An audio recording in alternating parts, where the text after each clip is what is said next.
예, 요즘은 중고등학교 이렇게 교과서가 여러 출판사에서 나와서 학교마다 같지는 않습니다. 하지만 제가 학교 다닐 때는 전국의 모든 중고등학교는 한 가지 교과서를 보았습니다.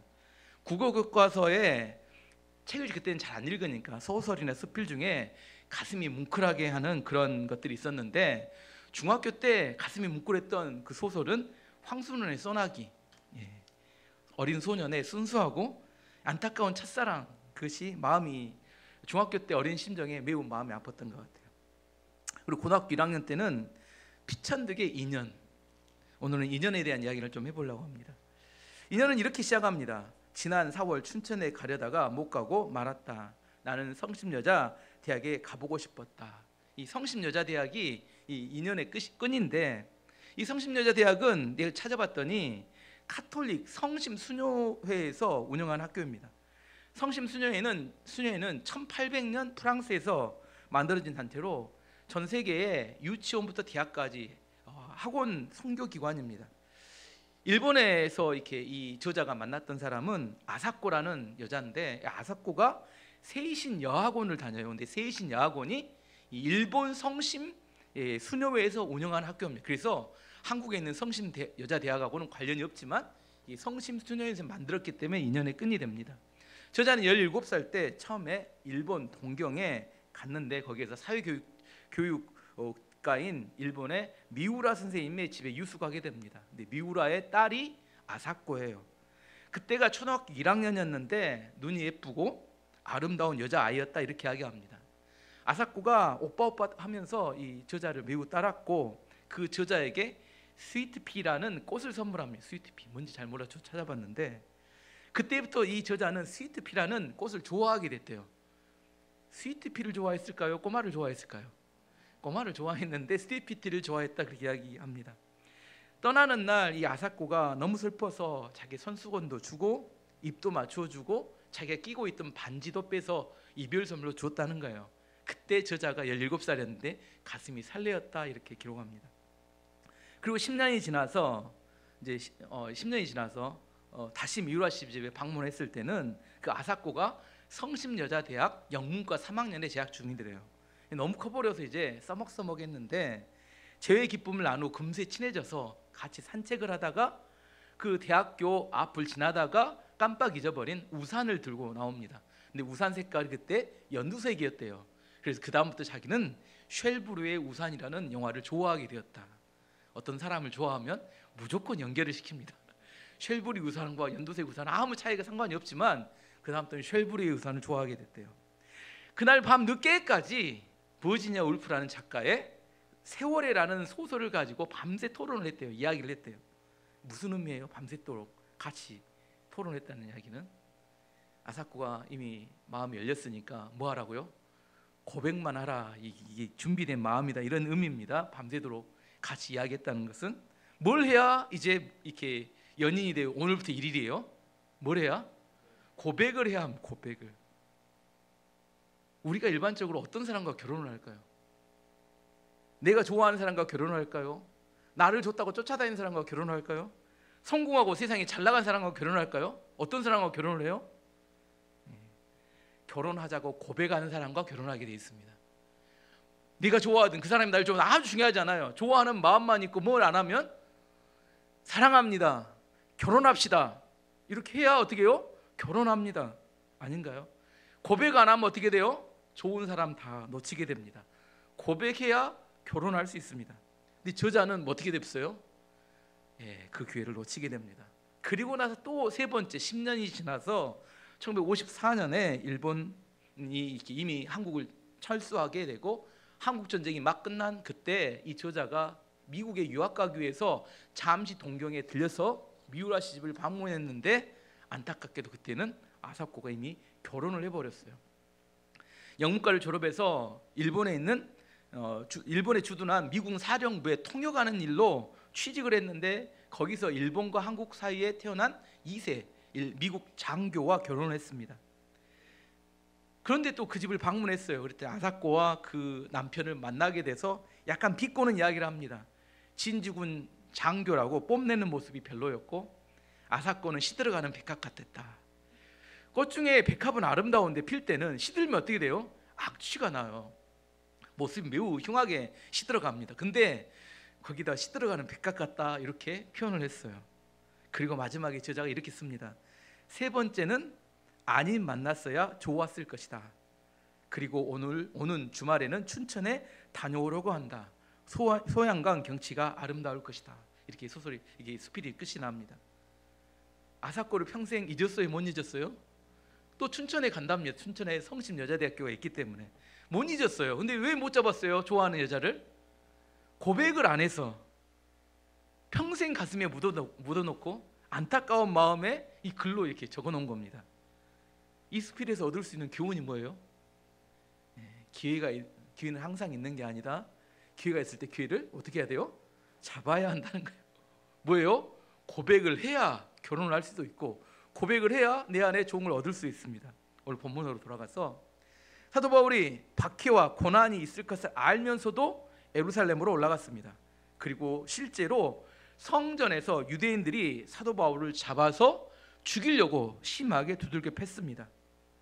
그때 로마의 군대에 천부장이 나타나서 바울을 체포했고, 군중들은 감정적으로 흥분해서 이렇게 지금 바울을 죽이려고 하는 거지 특별한 근거가 없다는 걸 생각하고 바울을 보호하기 위해서 군대 안에 있는 군인이 모이는 병영 안으로 바울을 호송하기로 합니다. 근데 군중들이 천부장을 계속 따라오면서 이야기합니다. 사도 바울을 죽여라, 죽이라고 계속 소리를 쳐요. 병영 내로 들어왔던 사도 바울이 천부장에게 부탁합니다. 저에게 이 사람들에게 한번 이렇게 말할 수 있는 기회를 주십시오. 그래서 말할 수 있는 기회를 주게 되고 바울은 군중들을 향해서 이야기하기 시작합니다. 형제 여러분, 저는 원래 다소에서 태어난 유대인입니다. 가말리엘이라는, 잘 아시잖아요. 유명한 학자 아래서 그의 문화생이었고 율법으로는 누구보다도 열심히 있던 사람이었습니다. 그리고 예수님을 믿던 사람들을 핍박하러 쫓아냈던 사람이었습니다. 그런데 제가 어떻게 예수님의 복음을 전하는 사람이 됐는지 이야기하고 싶습니다. 6절에서 8절 말씀 보시면 그때 그 이야기 시작합니다.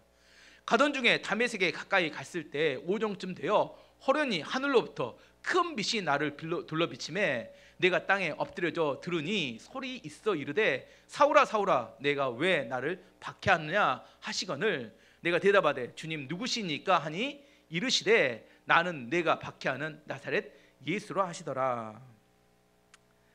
바울은 대제사장의 허가를 받아서 다메섹에 있는 믿는 사람들을 붙잡기 위해서 이렇게 다메섹으로 가는 도중이었어요.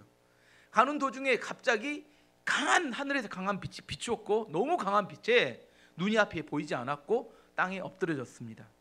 그 순간 예수님께서 자신에게 말씀하시는 겁니다. 사울아 사울아 내가 어찌하여 나를 박해하느냐. 이 질문을 들었던 바울은 온통 혼돈에 빠지게 됩니다. 그리고 어떻게 할 바를 몰라서 물어봅니다. 주님 누구십니까? 그래서 예수님이 대답해 주십니다.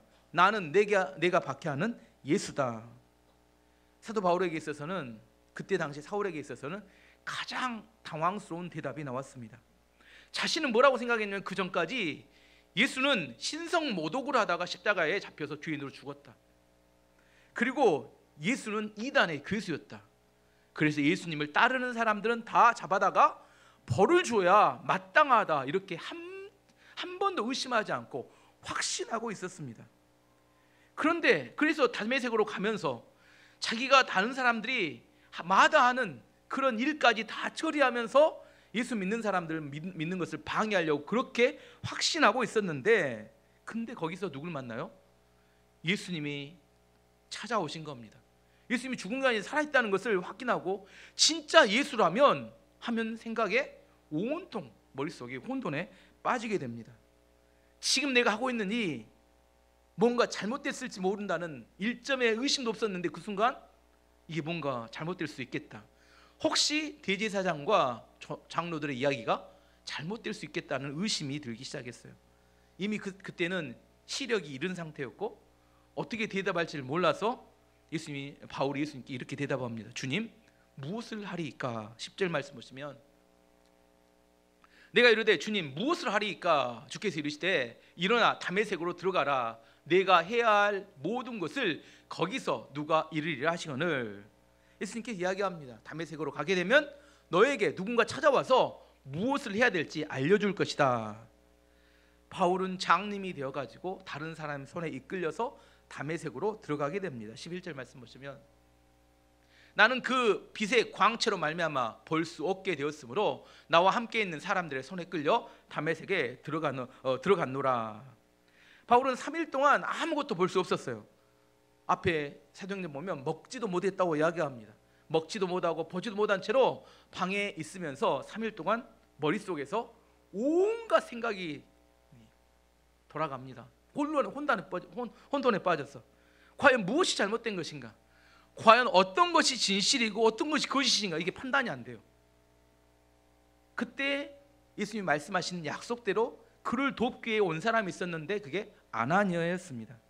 아나니아가 찾아오더니 3일 만에 찾아오더니 그의 머리인지는 모르겠어요. 안수하에 기도했다는데 그에게 안수에서 기도해 줬는데 그 순간 뭐가 떠져버렸어요? 눈이 떠져버렸어요. 그냥 눈이 떠졌으면 이것도 일상의 일일 수 있는데 어떻게 눈이 떠졌어요? 안수에서 기도해 준 순간 눈이 떠지니까 이게 뭐예요? 이게 귀한 일이죠. 이 특별한 일입니다. 내 안에 한 번도 경험해보지 못하는 그런 일들이 계속해서 3일 동안 일어나는 거예요. 그러면서 아나니아가 사울에게 하나님의 말씀을 전달해 줍니다. 그게 14절 15절 말씀입니다.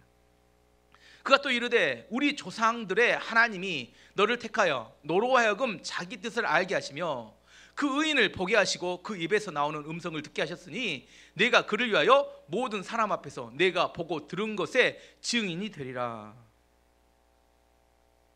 하나님께서 특별히 너를 선택해서 특별히 하나님 뜻을 알게 하고 그 증인은 예수인데, 의인은 예수인데 예수님을 보게 하고 있음의 말씀을 듣게 하셔서 많은 사람들 앞에서 보고 들은 것을 증언하는 증인으로 삼기를 원하신다. 이게 하나님의 의도고 하나님의 분명한 이렇게 너를 향한 뜻이라는 것을 알려줍니다.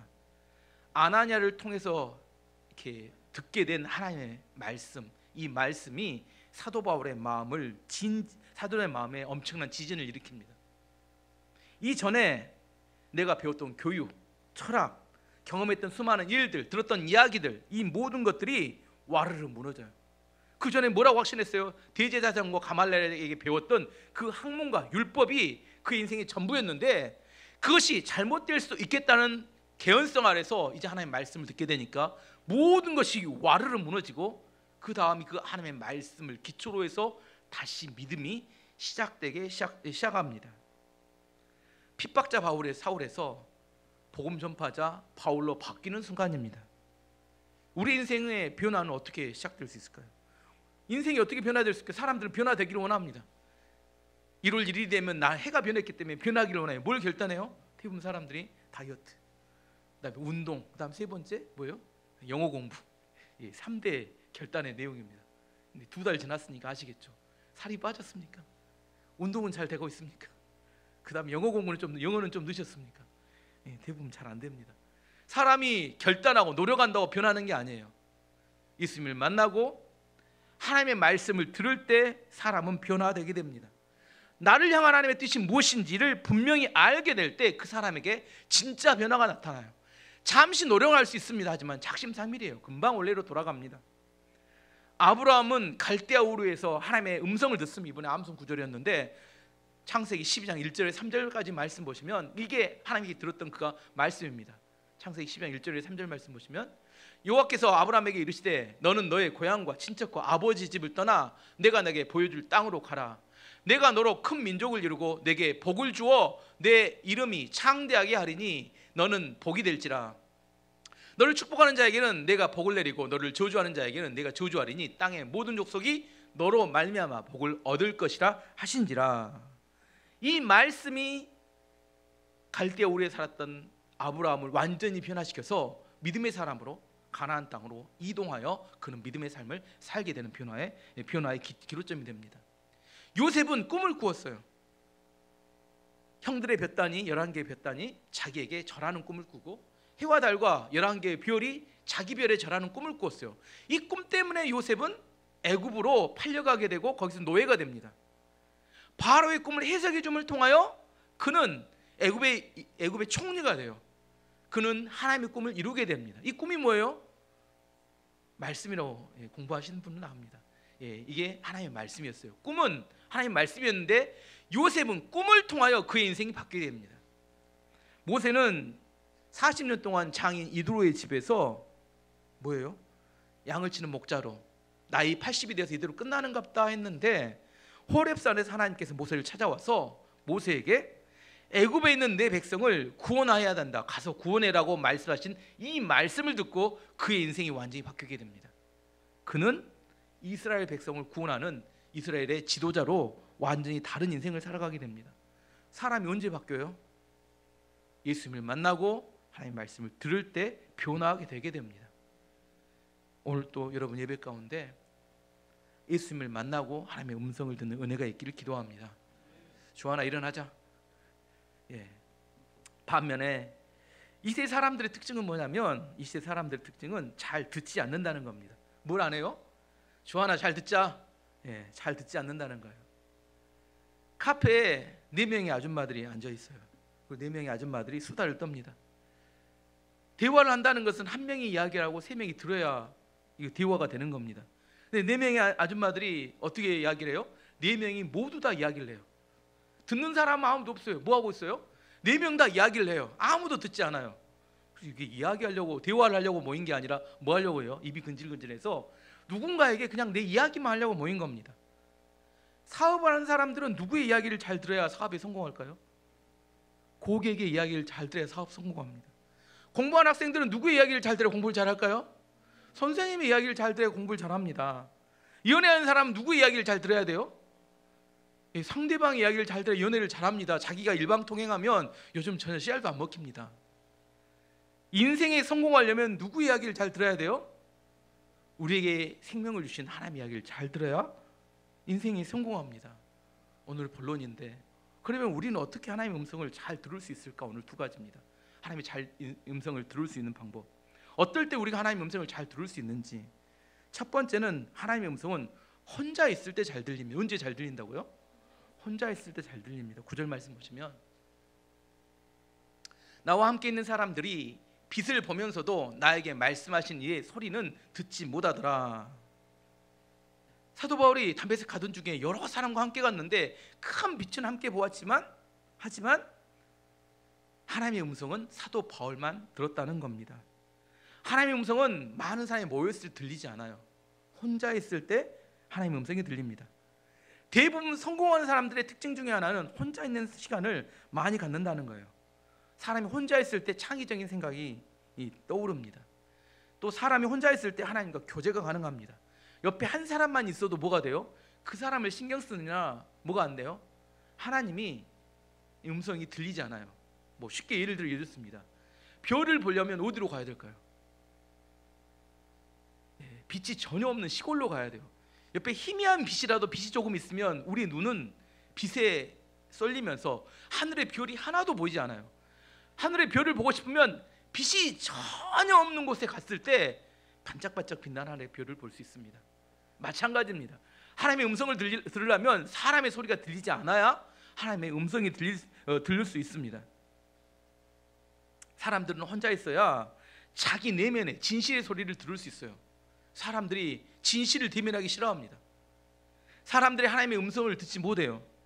근데 여자분들은 화장실 갈 때도 누구를 데리고 갑니다. 혼자 안 가고.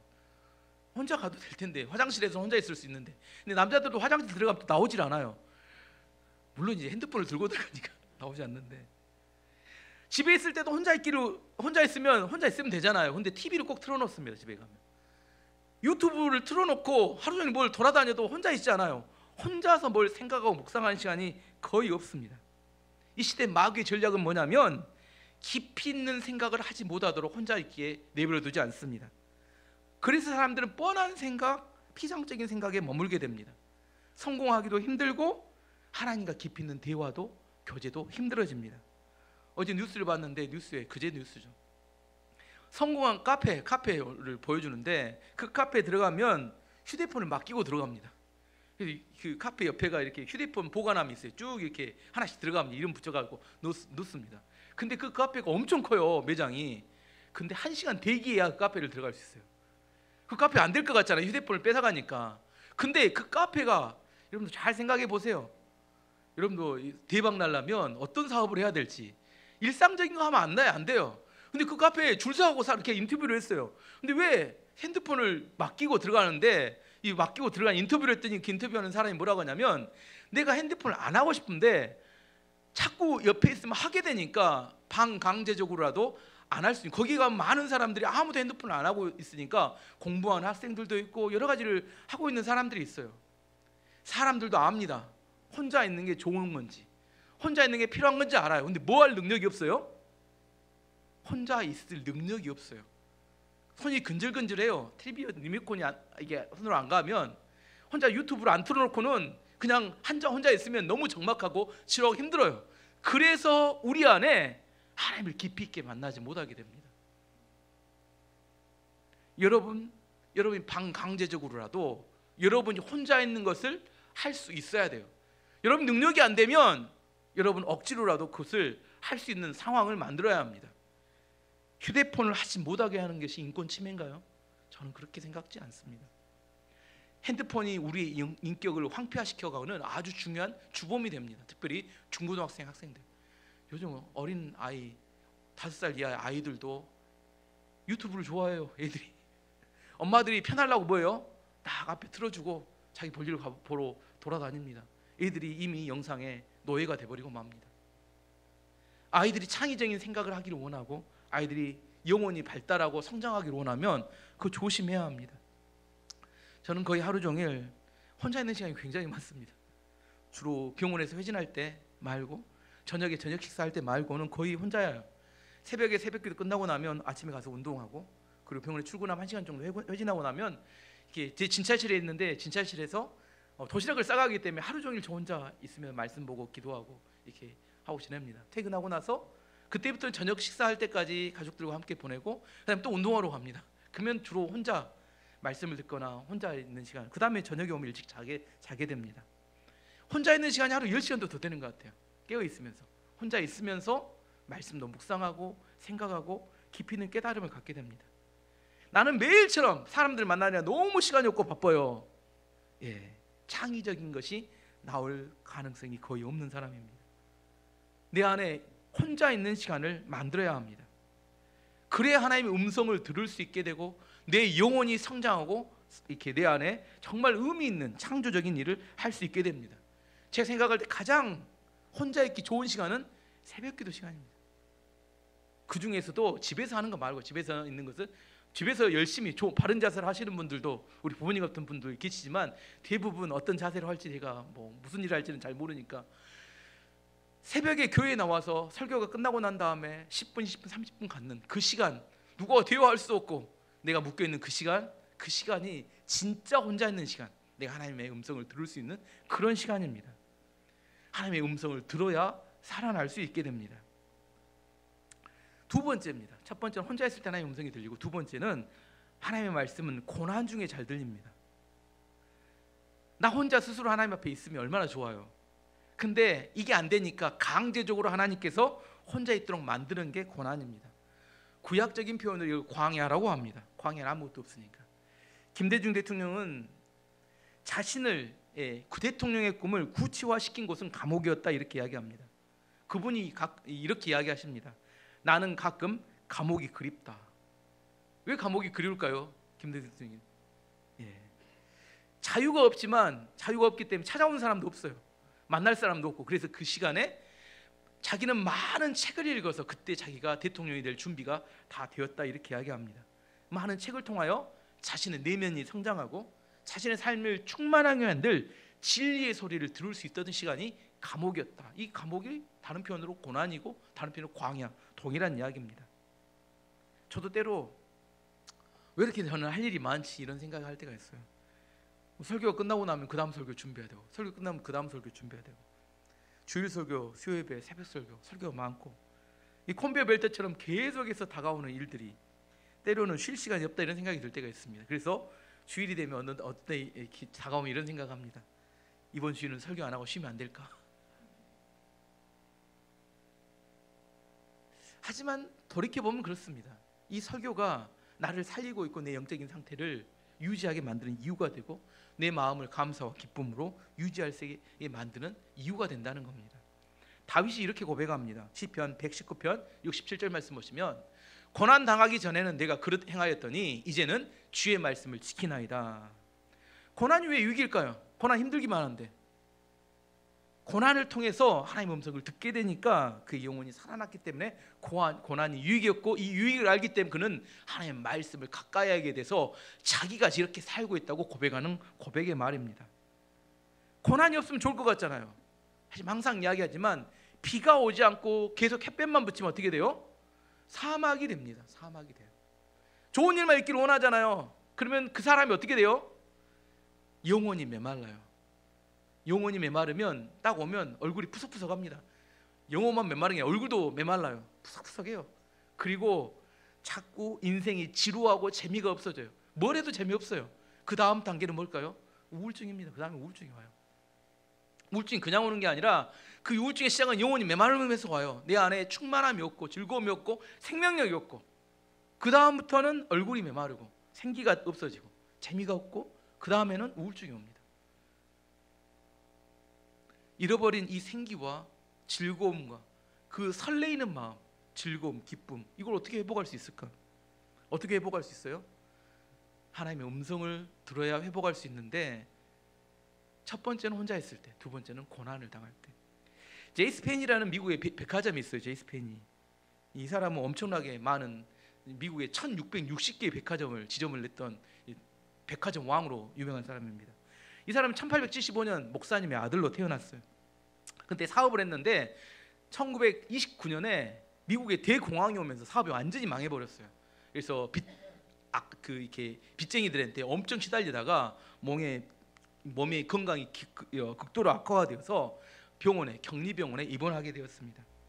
너무나 격리에 입원했어도 너무나 마음이 해결되지 않아서 좌절과 낙심 가운데 결국은 자살해야겠다 생각하고 권총을 이렇게 준비했다가 그날 자살하려고 권총을 빼들었습니다. 근데 갑자기 이웃 병원에서 바람을 타고 들려오는 찬송 소리가 들렸어요. 그 찬송가 소리는 찬송가 382장 너 근심 걱정 말아라. 요즘 새벽기도마다 제가 계속 불렀는데 오늘 또 불러드리겠습니다. 너 근심 걱정 말아라. 가사 좀 띄워주세요. 주 너를 지키리. 주 날개 밑에 거하라. 주 너를 지키리. 2절 어려워 낙심될 때에 주 너를 지키리. 위험한 일을 당할 때 주 너를 지키리. 너 쓸 것 미리 아시고 주 너를 지키리. 구하는 주 것이며 주 너를 지키리. 4절 어려운 시험 당해도 주 너를 지키리. 구주의 품에 거하라. 주 너를 지키리. 주 너를 지키리. 아무 때나 어디서나 주 너를 지키리. 늘 지켜주시리.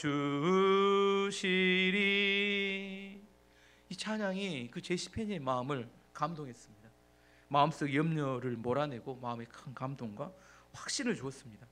그 마음속에 갑자기 기도가 터져 나왔어요. 하나님, 저는 아무것도 할 수 없습니다. 하나님, 저를 좀 도와주세요. 그 마음속에 그 어두운 공간에 하나님의 찬란 태양 같은 그 빛으로 가득 채워지는 그런 경험을 했고, 그는 그 이후로 계속 이 찬양만 불렀다고 합니다. 이 찬양의 핵심이 뭐냐면 반복이 많다는 거예요. 주 너를 지키리만 하면 그 노래가 그 3분의 2는 채워집니다. 이 찬양을 계속 반복을 했는데 이 찬양을 반복하는 중에 건강 회복이 됐대요, 몸에. 그리고 용기를 내서 사업을 시작했는데 그 사업이 성공했던 게 JCPenn이라는 백화점을 만들었는데 전국에 미국에 1660개의 지점을 만들 만큼 엄청나게 성공했습니다. 고난은 우리를 겸손하게 만들고 하나님의 음성을 들을 수 있는 확성기입니다. 고난은 우리로 하여금 하나님의 음성을 듣게 만들어요. 평소에 주 너를 지키리 하면 콧방귀도 안 뀌었을 겁니다. 근데 고난 가운데 있으니까 그 이야기가 생명처럼 죽어가는 사람에게 살아날 수 있는 힘과 용기가 되는 이야기가 말씀이 되더라는 겁니다. 이 사람은 그 너를 주 너를 지키라는 그 말씀 어떻게 해요? 그 이야기를 붙잡았습니다. 제가 처음에 피천덕의 인연이라는 수필을 이야기하면서 인연에서 왜 사랑하는 여자를 못 얻었어요? 뭘 놓쳐서? 기회를 놓쳐서. 하나님께서는 우리 가운데 기회를 주십니다. 말씀을 통해 기회를 주세요. 사도 바울은 강한 빛 가운데 임하신 예수 그리스도의 말씀을 들었습니다. 그 말씀을 어떻게 들었어요? 그 말씀을 붙잡았습니다. 그리고 그 인생이 바뀌게 되었습니다. 매주 말씀은 선포되지만 한 귀로 듣고 한 귀로 흘러버리면 아무런 의미가 없어요. 언젠가 하나님 나에게 축복을 주시겠지. 그 축복은 어떤 사람에게 주어져요? 그 말씀을 붙잡은 사람에게 주어지는 거지, 붙잡은 사람이 변화하는 거지. 하나님의 말씀을 듣고 나서 흘러버리게 되면 그것은 아무런 의미가 없습니다. 왜 내 인생이 바뀌지 않을까? 왜 내 인생 가운데 하나님의 약속한 축복은 발생하지 않는 걸까? 왜 그래요? 기회를 놓쳐버리기 때문입니다. 2024년 안에 하나님의 음성을 듣고 그걸 붙잡아서 놀라운 변화가 나타나고 놀라운 열매를 맺는 한 해가 되기를 기도합니다. 다시 한번 정리해 보겠습니다. 하나님의 음성을 이렇게 듣는 두 가지 방법이 있다고 했어요. 뭐예요? 첫 번째는 혼자 있을 때, 두 번째는 고난 가운데. 여러분 선택하세요. 둘 중에 하나입니다. 둘 중에 하나다니까요. 선택하세요. 혼자 있기를 선택 안 하시면 하나님이 쓰실 겁니다. 혼자 있게 만드는 고난을. 저는 혼자 있는 걸 선택하겠습니다. 뭐 맞고 가든지 뭐 이렇게 가든지 어떻게든 가든지 가면 좋지만 인생의 지혜는 뭐예요? 성경을 봐서 이렇게 가면 맞고 가겠다, 이렇게 가면 그냥 혼자 가겠다 생각하면 지혜로운 방법을 선택하는 것이 훨씬 더 좋다고 생각합니다. 2024년에 정말 하나님의 음성을 들어서 하나님을 통하여 여러분 인생이 바뀌고 열매 있는 한 해가 되기를 축원합니다. 지금 같이 함께 기도하도록 하겠습니다.